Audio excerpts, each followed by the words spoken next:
Pangapsamnida. How's everyone doing out there? Well, for those of you that don't know, I am learning how to speak the Korean language, finally. I'm here in Seoul, Korea, and I decided that one of my main purposes in life when I came back here was to learn how to speak the language. Now, I was in Busan for 4.5 years, and I never learned how to speak it there. That's why I said, look, you got to put a true, dedicated, committed, meaningful effort into learning it this time. So when I came back to Korea, I came to Seoul, and I got here about 3 months ago. And from the moment that my feet hit the ground, I was off to the races. And I'm like one of those people that, like, when you start a new hobby, you have to go out and buy everything and like read all the articles and buy all the magazines and stuff like that.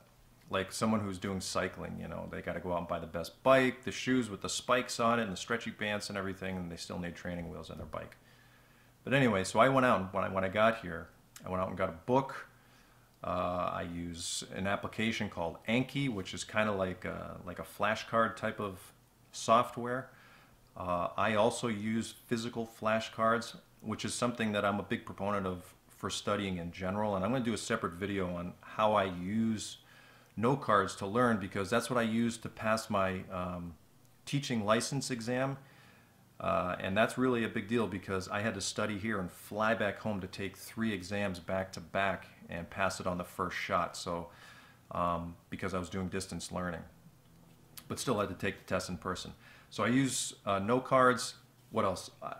I've been doing some of these food videos, and there's a guy that you see in there now. He's someone that I met at the hospital when I was getting my drug test done, and he's an active learner of English. So it's kind of like a one-on-one language exchange, and he's a great guy. He's really helped me out a lot here. And then recently I got myself a tutor, and I've been studying really hard. And just to give you an idea, I've got this book. Here's my book. I don't know if you can see that. And I've got these note cards. Now, these note cards I happened to pick up at the 100 yen store when I was living in Japan for a short time. They're these things. And, you know, I connect them. They're connected by a little ring here so I can carry them with me. So there's 100 cards per little booklet here. Now, this is full of words, and so is this one, and so is this one, right?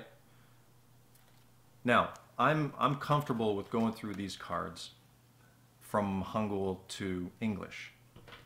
I've also got another deck that I'm working on. They're kind of like on deck stuff that I'm learning right now.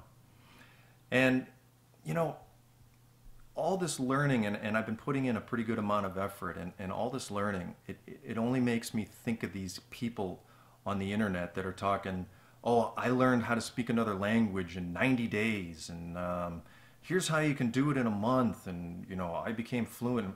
I'm thinking to myself, what do you have, like a photographic memory or something? Like, or are you implanting chips into your brain like the Matrix? Because here I have hundreds of cards that I can kind of go through. Now, I can't recall them from memory like on the fly, but they're still getting in there.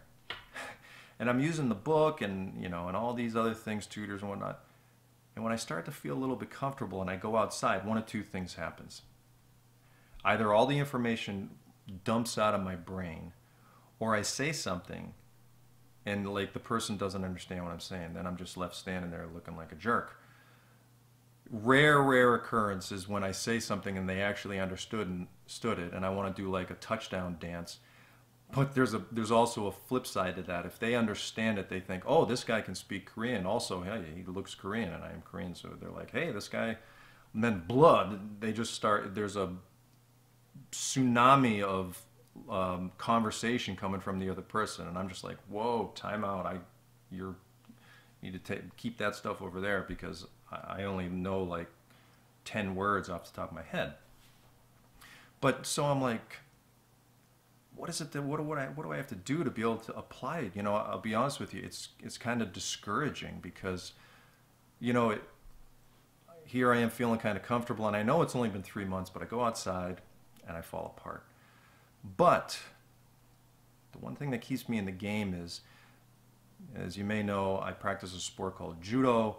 It's a martial art, and early on, when you first start judo, I mean, it's hopeless. You feel hopeless. The first thing you learn how to do is fall down, so that gives you an idea. First thing you're going to learn how to do is lose. So learn how to fall down. But when you're learning these techniques on how to throw another person or put them in a submission hold or a pin or something like that, it's very discouraging because it just doesn't work. I mean, you go out there and you just feel foolish. And the advice that I got early on and that I always kept in my Rolodex of on repeat in my mind was, look, if you want to learn this new technique, it's very simple. You just practice it and repeat it 2,000 times, one technique. Now, looking back many years later, I say, you know what, that's exactly what it is.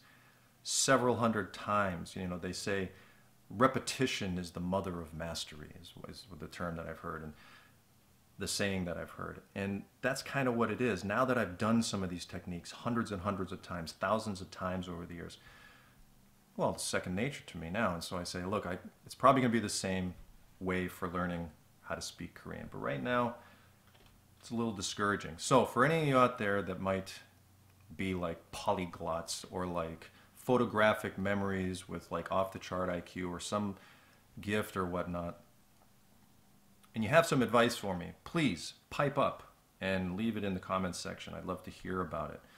I took 2 years of French in high school, 2 years of Spanish in high school. I took a year of Latin at university, and I took a year of Japanese, and I still remember a lot of the French. So I know it's possible, but right now it feels really hopeless and like just discouraging. So give me some advice. I'd like to hear about it. Anyway, by no means am I quitting. Just gonna give me reason to shift gears into a higher gear or maybe a lower gear so I can get up the hill. And I'm gonna keep tutoring. I'm gonna keep putting out my lessons, the tutoring lessons, so that you can follow along with me. Anyway, that's how it goes 3 months in. It's not very fun. Anyway, thanks for watching. I look forward to hearing your comments. See you next time. Peace.